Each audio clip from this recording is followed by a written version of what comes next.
Rosh in Baltimore, Rav Ruderman, wrote a sefer when he was very young on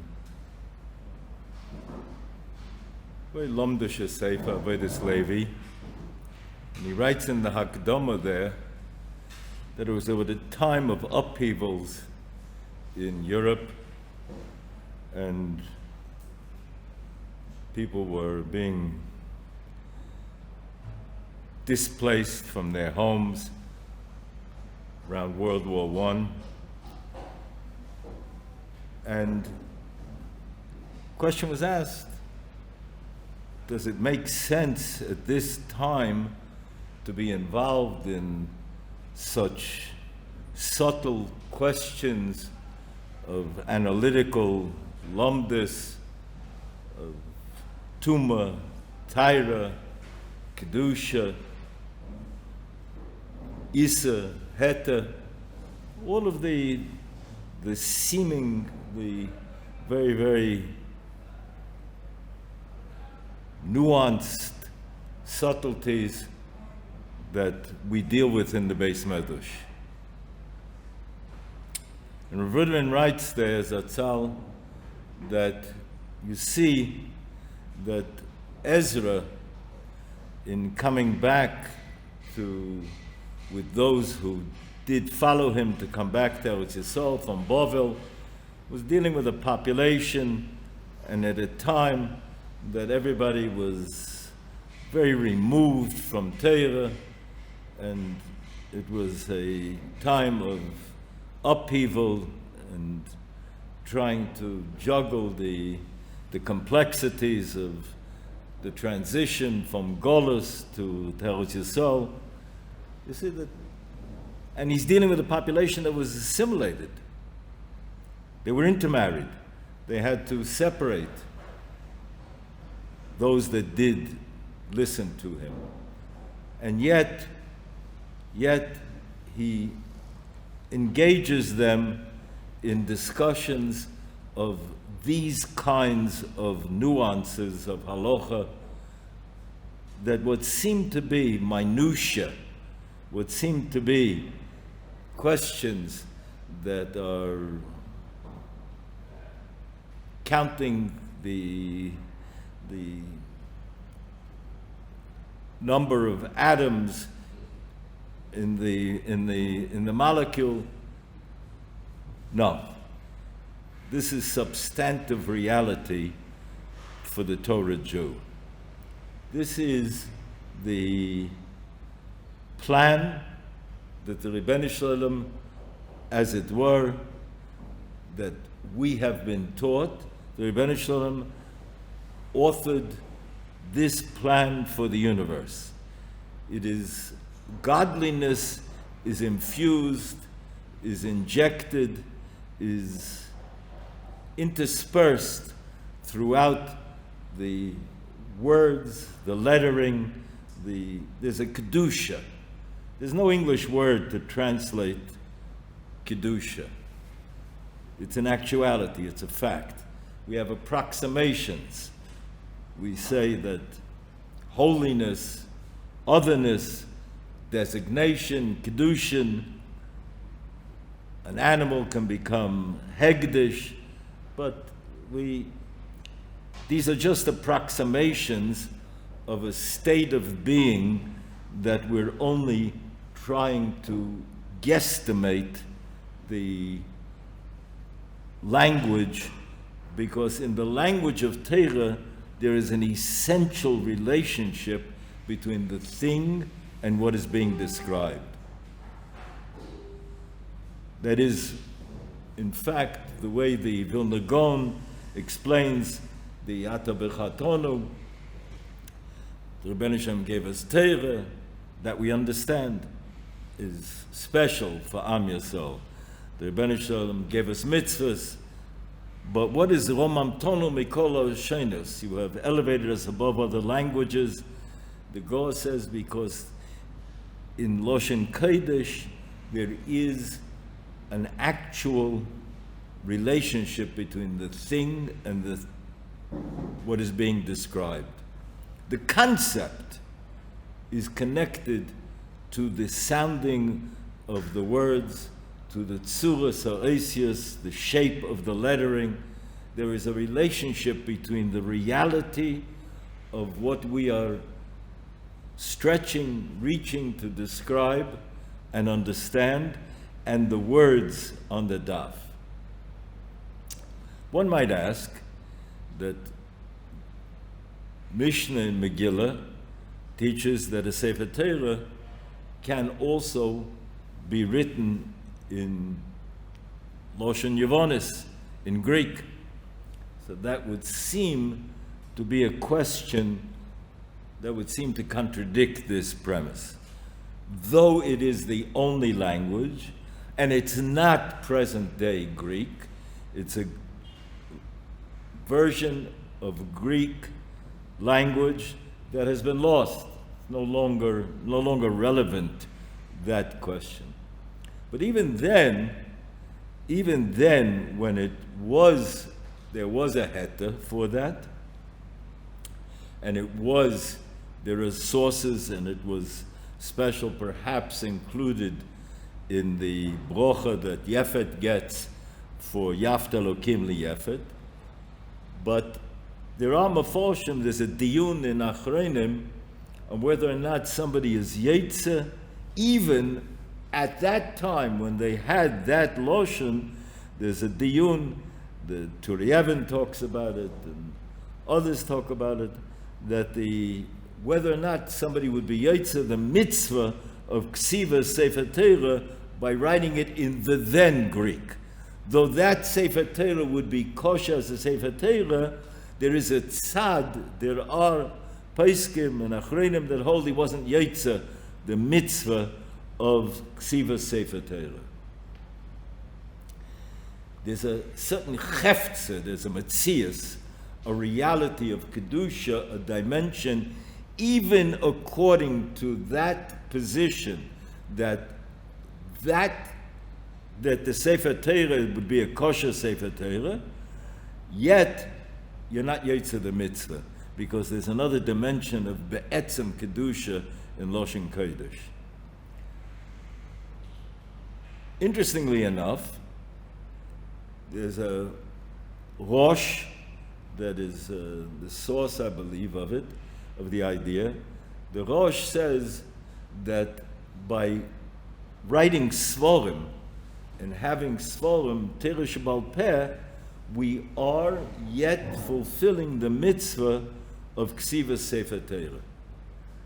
Just the Torah Shebal Peh is the inner reality, it's the substance that hovers within the Oisius, within the Parshas of Torah. It's there. Luchas Rishonos, wasn't necessary to go through all the procedural progression of extrapolating the ideas with the Yud Gimel Midas of Rabbi Yishmael. It was somehow, there was a light that emanated, there was a different clarity in the world.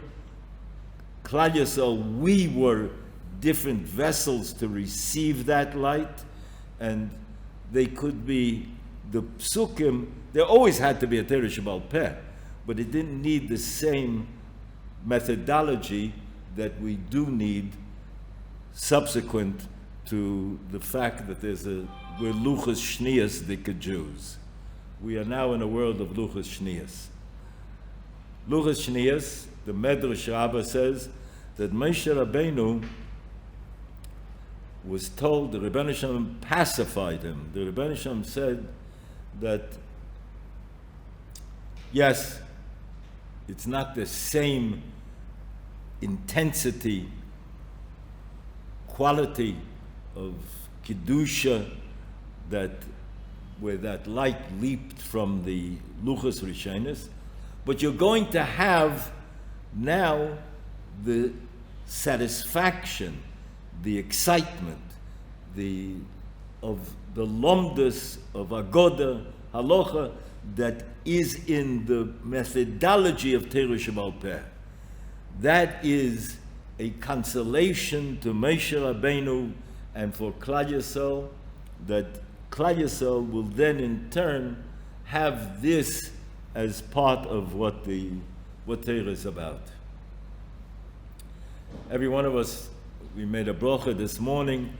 B'harevna, we asked for masikas, for sweetness in the learning of Torah. Obvious question is that mitzvahs lav learners, no mitzvahs aren't given for having satisfaction. That's not what it's about. It's good to enjoy the wine on Shabbos and Yom Tov. The difference between Einig and Simcha, it's another discussion, but it's fine that you enjoy it.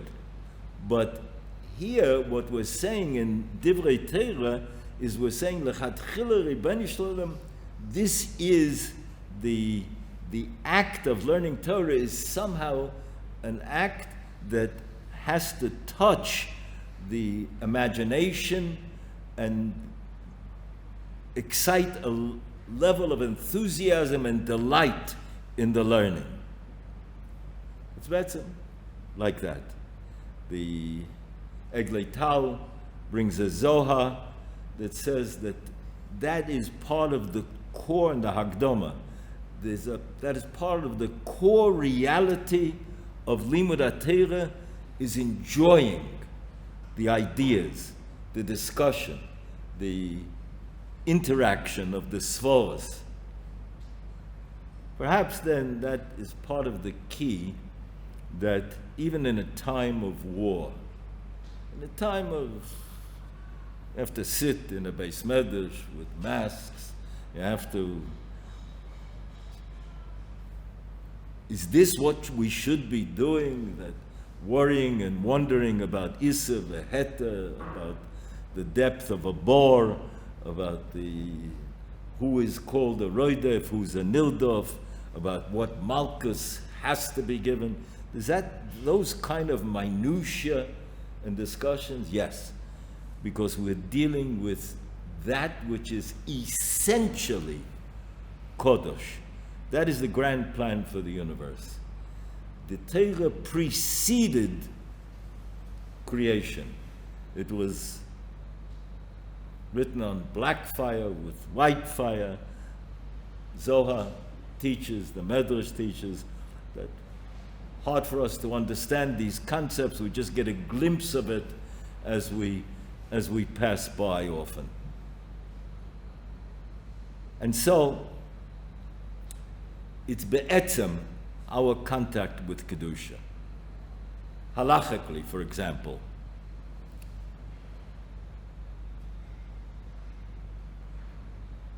Rambam paskins that a woman who does a mitzvah, that mitzvah eser shezman groma, she does it voluntarily, she's not mitzvah, she doesn't get schar for it. But she's also potter from Talmud Torah. In the Rambam paskins by Talmud Torah that she does get schar if she studies Torah. Chaim Kanevsky talks about this, that there are others speak about the differences here. But I believe that it's Reb Chaim, Reb Nachshon mentioned to me, that I think it's Reb Chaim Soloveitchik who was quoted by the Brisker Rov as saying that because Limud HaTorah is a chefza, it's a tangible kedusha, it's a substantive experiential reality, it's an empirical interaction. My ideas, when my mind is grappling, is trying to wrap itself around the idea, the concept of Yeush Shalom Midas, I am dealing with a moment and an experience empirically of kedusha, of sanctity. And that sanctity is the networks, like a virus. It networks to everything and anything that I am engaged in and filters through. There's a Talmud of one of the Talmidim of the Reb Chaim Volozhiner. In fact, I think it was his son, actually. I think it's Reb Yitzchak Volozhiner writes that you have to get to the point where you see the world through the lens of Torah. It's a big world out there. There are all kinds of experiences. There are all kinds of challenges. And the world never stops. It's in flux. It's in motion. That's essentially why we need a Torah Shebaal Peh also, because there are all kinds of new challenges, new questions. But if I have absorbed V'harevna, it's become integrated, absorbed into my system, integrated into my system. Harev, to be mixed in. How does that happen? By having a sense of the pleasure of the learning. By having the pleasure of the learning, there is then a changing of me as a person. You could also say, of course, we have mentioned in the past the idea that V'harevna is, Chazal tell us, this is why the Borosi Yetzer Hara, Borosi Tavlin, the Rebbeinu Shem created the Yetzer Hara, and the antidote. Antidote is usually the way it's read, which means to neutralize. But really for us it's more than that. Tavlin is also a spice. It keeps it tasting good. One of the differences between man and an animal is human beings suffer boredom. Animals don't suffer boredom. The neshama is always looking for another dimension of connection to its source. Why is it here? What's it doing? Why is it alive? Where is it coming from? Where is it going? It's always at work on the neshama level. And that creates a certain sense of boredom. Western literature, it's called ennui, the French word, boredom, the dullness. And that invariably leads for people who are caught under the mandate of their physical being to have to create new experiences, because yesterday's merely physical experience that wasn't guided by spirituality becomes boring. It's dulled.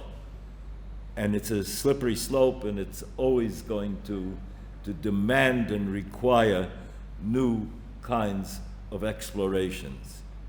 If, however, somebody lives halachically, if somebody has integrated into his person this spirituality, how? The only answer is Torah. Borosi Yetzer Hara, Borosi Tavlin. The Tavlin, the antidote, is Limud Torah. And then get to the point where I'm wearing contact lens. I then get to the point where I see the world through the lens of the Torah. Uses that term, I believe, as I recollect it, Yeshivat Ohr Somayach, that to see it through glasses, mishkafayim, to see the world through the lens of the Torah. Then everything becomes different.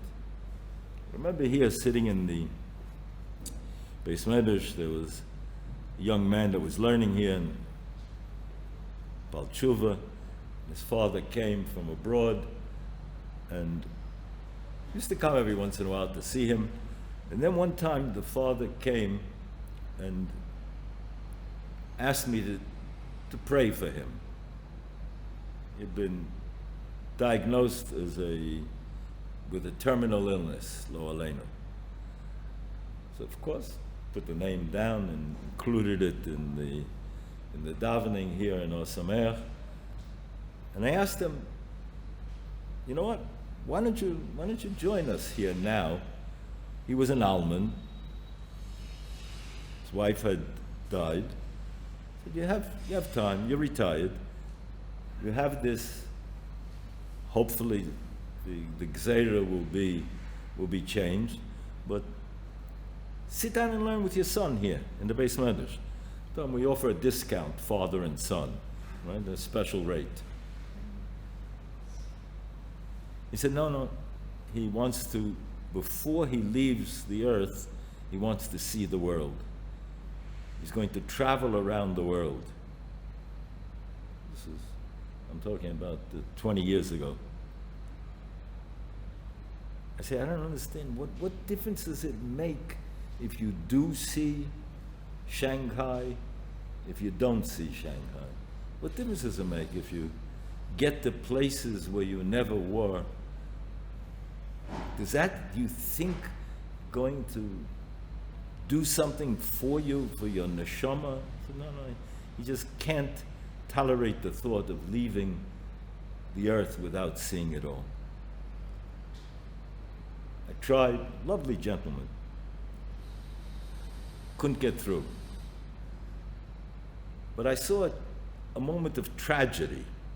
Difference between pathos and tragedy is pathos is something which is rachmanis, that you see I heard it defined one time as you see a kitten walking across the street and gets hit by a car. That's pathetic.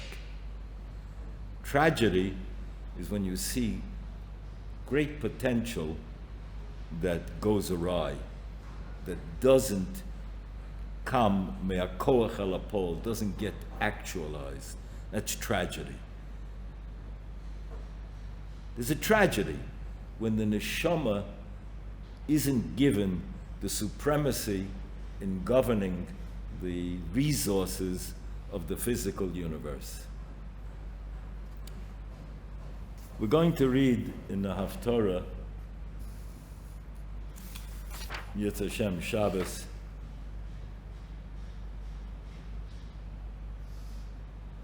Shmuel Hanavi is giving Musa to Klal Yisrael for, in a very direct way, deposing him.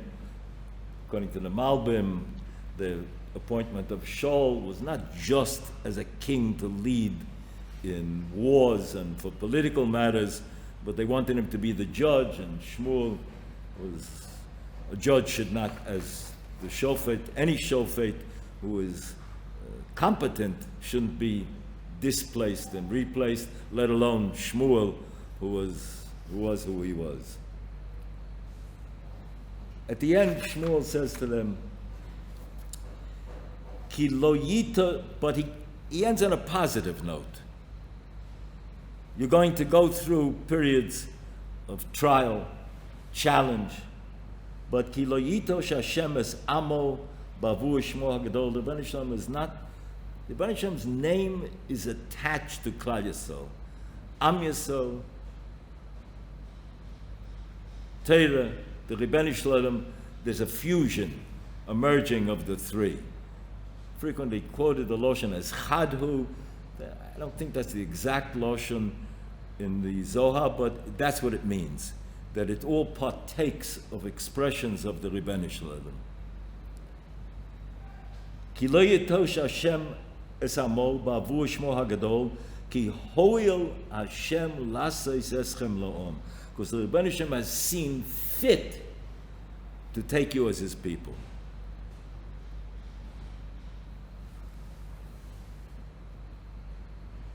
You are his people. It's like Bonim, as Bonim, frequently referred to as such. Balaturim in Parshas Dvorim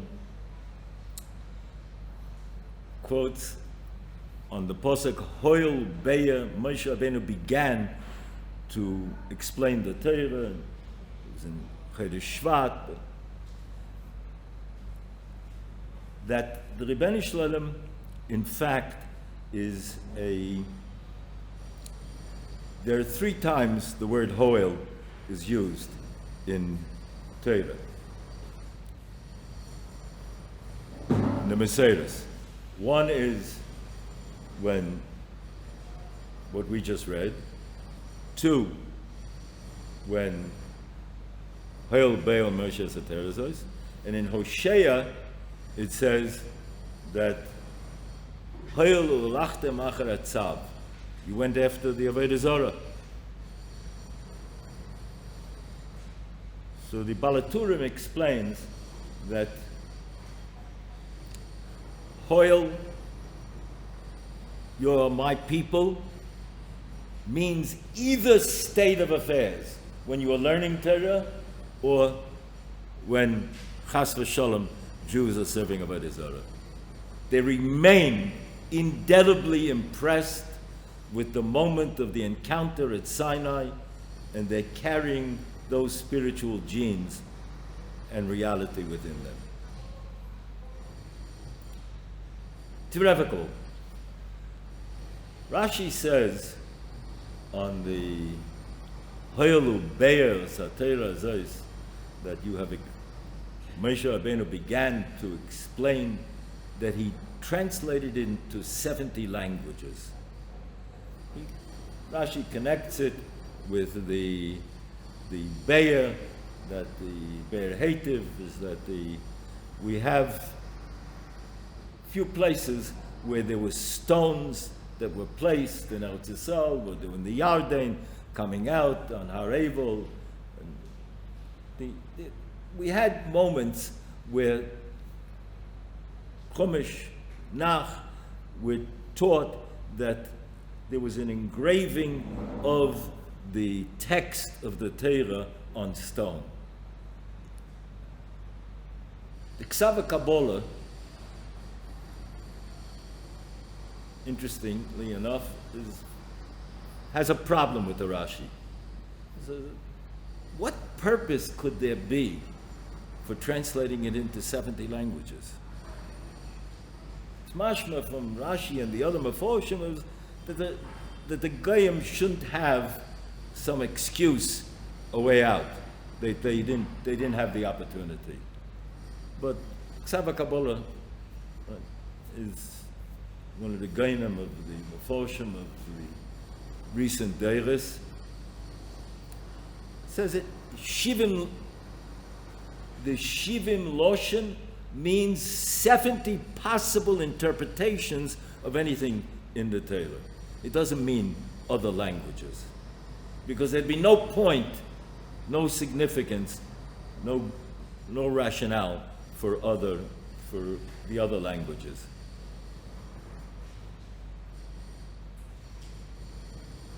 Libi Oimali, that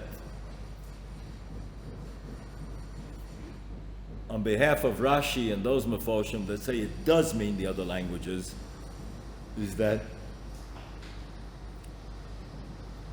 that's what's happening here in this Beis Medrash. It's because the Torah was translated into other languages and carved on stone, even on the stone of the hearts, when there will be Orlas Levovchem, there'll be an irrevocability, Hoel, that Klal Yisrael will remain connected to Sinai and has been challenged, has been gone through all kinds of times. Churban Bayis Rishon, millions were Lo Aleinu slaughtered. Churban Bayis Sheni, all of the various pogroms, the Inquisition, the Holocaust. How many times of crisis have we experienced as a nation, and yet here we are. And we're learning it in English. Why are we learning in English? Because I believe just like Avraham Avinu walked in Eretz Yisrael so that it will be easier for us to be kovish, and Moshe Rabbeinu was shown that he had to see, the Meforshim say, he had to see Eretz Yisrael, though he couldn't come in, and his vision gave a certain spiritual, as the Rebbe of Klal Yisrael, as that Novi, the Aviyah of all Nevi'im, he infused into Eretz Yisrael a certain Torah interaction that lent itself to be always the source, Kimitzi and Teitzei Torah. Some of you may remember I mentioned that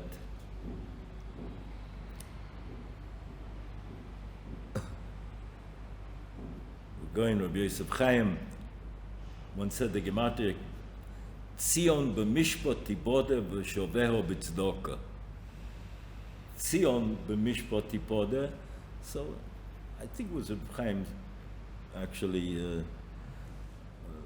Rabbi Chaim Volozhin that said that in the end of days, the last stop of primary stop of Jews will be in the West, and there'll be countries of Chesed, Tzedakadik. So, Vishoveho, those who are coming back, it'll be the Chesed and the Tzedakah that will be what supports them to have the schus to come back. But Tzion and Eretz Yisrael will be in learn Limud Torah. And when this country was founded, 1948, and you looked at the people that were founding the country, their leftist orientation and whatever goodwill they had, but they were deeply mistaken. They never visualized Ponevezh, Mir, the resurgence, the renaissance of Olam HaTorah, the way it has developed. It's hard to explain what has happened post-Holocaust, what has come about. Greatest concentration of Limud Torah in the world is here, Eretz Yisrael. Rabbi Yosef Chaim Sonnenfeld said the Gematria, Tzion b'mishpat tipodeh, is Talmud Yerushalmi in Gematria. Vishover b'tzedakah is Talmud Babli.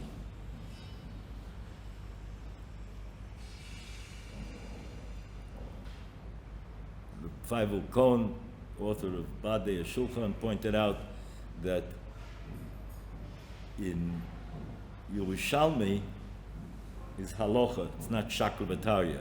It's not as engaging emotionally. It's not the fusion of mind and heart.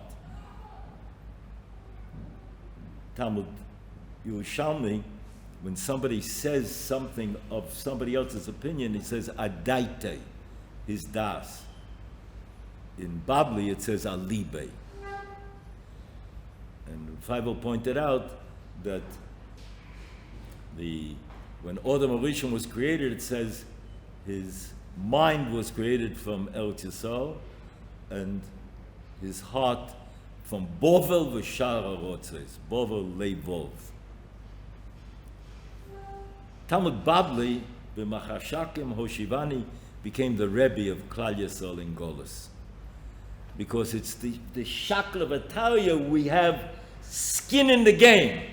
We're invested in the discussion, in the discovery, in the exploration of the considered possibilities, this chkira, that chkira. We are touching a moment, a tangible moment, with our mouths, with our tongues, with our minds, our hearts, our body. We are articulating kedusha, bringing it into the environment. And that is our contact with Elokus, with godliness. The Ramban, I believe it's Yud Beis in Baba Basra, the Ramban says, even after Nevuah was stopped, no Nevuah, there is a residual Ruach HaKodesh, and that's Torah Shebal Peh. The Chachomim, in their absorbing and integrating the Rebbe into their personalities, that Metzias then become a walking, living, articulating, expressing, demonstrating moment of our contact with Chochmos Elokus, with the godliness, Torah Shebal Peh. That's what gives us this koyach. And therefore, even in such moments, chevra, tough times, frustrating, irritating, living with the regulations. But how much do we have to be thankful for every day? To be meida mizvada, that the Rebbeinu Shalom gave us the opportunity to demonstrate Kvod Shemayim, Kiddush Hashem, that yes, we're at war with an enemy that we don't see, a virus that we don't see. We're at war with the Yetzer Hara that we don't see. But we see the manifestations of both. And we know that given these alternatives, okay, close the Gemara, let's go travel the world. For what? Who cares? What difference does it make?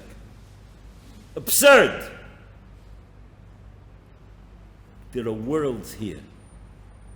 These are the real worlds. Is there what to see in the Alps? Of course. But I want to get to see it through the lens of Torah at a time and at a station in my life where I can see it Toradic and maximize the experience of what it has to be. And so let's do it. Let's do it the right way. Continue making Kiddush Hashem by, within the restrictions and the difficulties and the challenges, maximizing Me'akoach El HaPoel, our contact with Elokus, our contact with, like the Ramban said, that's our interaction with Nevuah. That's Nevuah is the Nivs for Sayim, it's the bringing the Dvar, the word of Elokus, into the Bria, into our persons, and impacting the world, changing history.